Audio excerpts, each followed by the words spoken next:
He represents the biggest threat to Bolt record. And not Lyles. You mean the 200-meter record? He doesn't have the speed of Bolt, but he certainly has a good speed endurance capacity. Welcome back to another video. Welcome back to our narrative. It's okay to be curious. Like, share, subscribe, hit that notification bell and drop a comment. Glen Mills, legendary coach, Usain Bolt coach that helped Wade Van Niekerk to get that 400-meter world record. And we all know that the 100, 200-meter world record belongs to Usain Bolt, and it's also Glen Mills who helped him to get that one. Not a lot of people know that he also have the national records for Great Britain, where Zarnell Hughes trained with the Racers Track Club. Powerful coach. He sat down with Sports Max and he was given some knowledge. And first of all, he said unequivocally that Noah Lyles won. Oblique beating him twice this year is not a fluke. Yeah. And I was confident that if Oblique was 100, if his foot held out, he would not have beaten him. Fair. As I didn't have the same feeling for Thompson. I felt that he was the man to beat. Yeah. But he learned. He lost on the line because of technicality of how he lead to the team. And by the way, Lyles did win. So people can stop saying that there was no stealing. Yeah. He did win. That 100-meter race.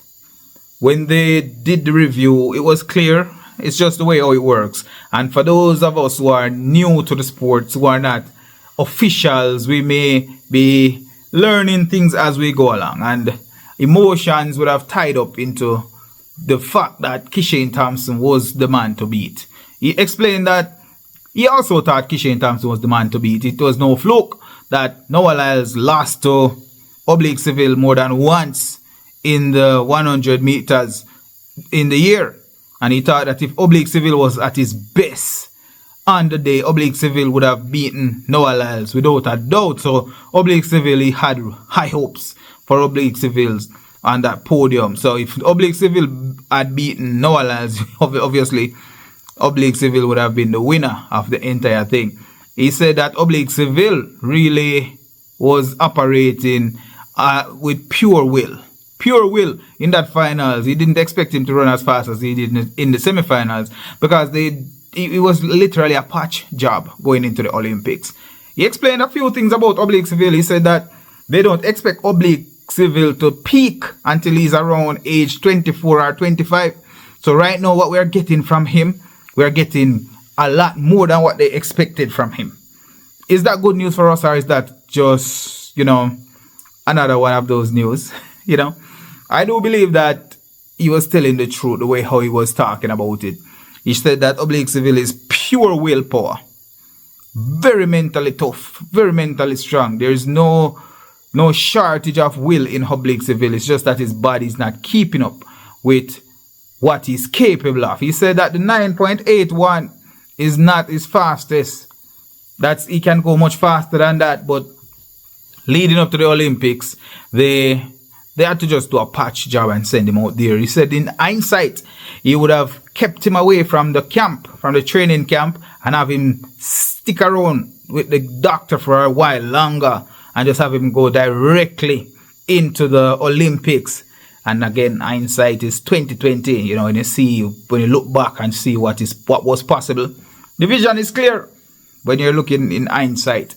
He spoke about even Lestile Tebogo. Lestile Tebogo is a athlete that threatens that 200 meter. He said right now the 200 meter world record is definitely under threat from Lestile Tebogo, and it can be attributed to his ability to maintain top end speed for a long time. He said that is also Noah Lyles' strength, but Lestile is a lot better at it. Usain Bolt was the master of that, but it's not just that Usain was good at maintaining his constant top end speed. It was more along the lines of Usain Bolt being a lot faster as well. We saw the times in the 100 and the 200 from Usain Bolt. He was just way faster. But he also confirmed that he consults with Lestile's coach, And when he saw him breaking 300-meter records and setting records, he knew that he was going to win the 200-meter at the Olympics. But he also expected him to win at the World Championship because they have been putting in the work. We saw Lestile Tebogo saying that he would love to sit and talk with Usain Bolt. He's earning that right. He's willing to earn the right to sit and talk with him. I think Lestile is quite a humble human being, if you think about it.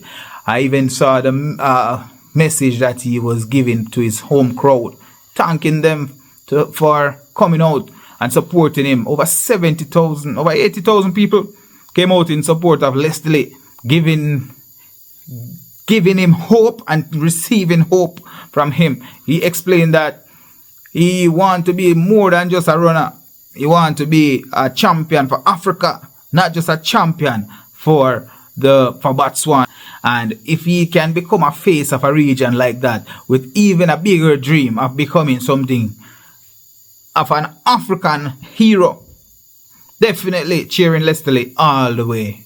Cheering Lestile Tebogo all the way. Glen Mills also chimed in on Usain Thompson. Even in that interview, when they were trying to wrap up Sportsmax, they were trying to wrap up.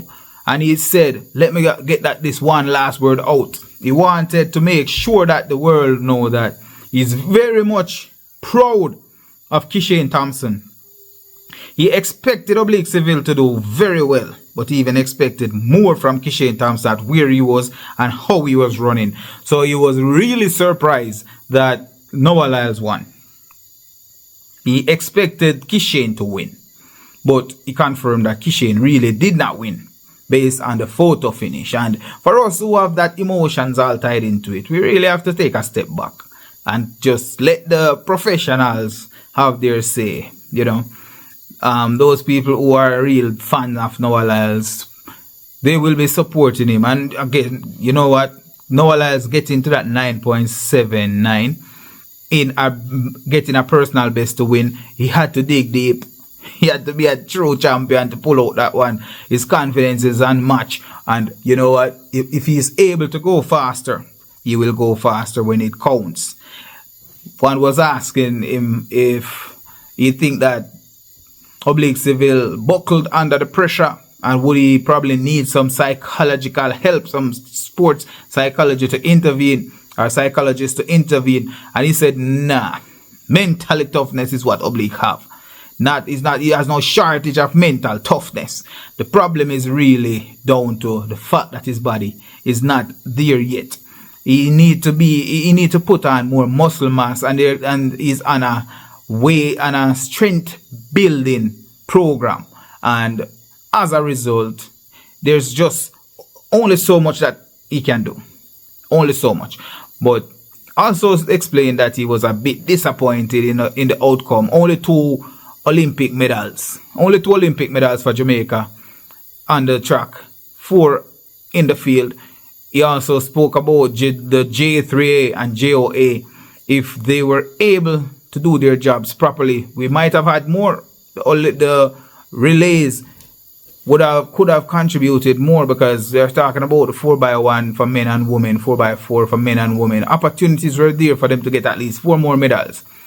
If the stars aligned, it would have worked out. Now, the coaches, the staff, the additional staff that was needed, J3A, JOA, they dropped the ball on that one. He explained that even going to the World Championship last year, they had more athletes, they had more support staff, therapists on board to assist the team. And with an Olympic team, they only had like 4 people to support the staff. It was a really good interview, but he explained a lot of the shortcomings, some of which crippled the Jamaica team, and some of those things that crippled the Jamaica team help the American team, because Fred Curley was brought back from total damage by a Jamaican therapist, a therapist that the Jamaican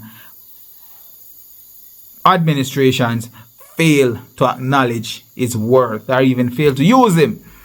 And even the British,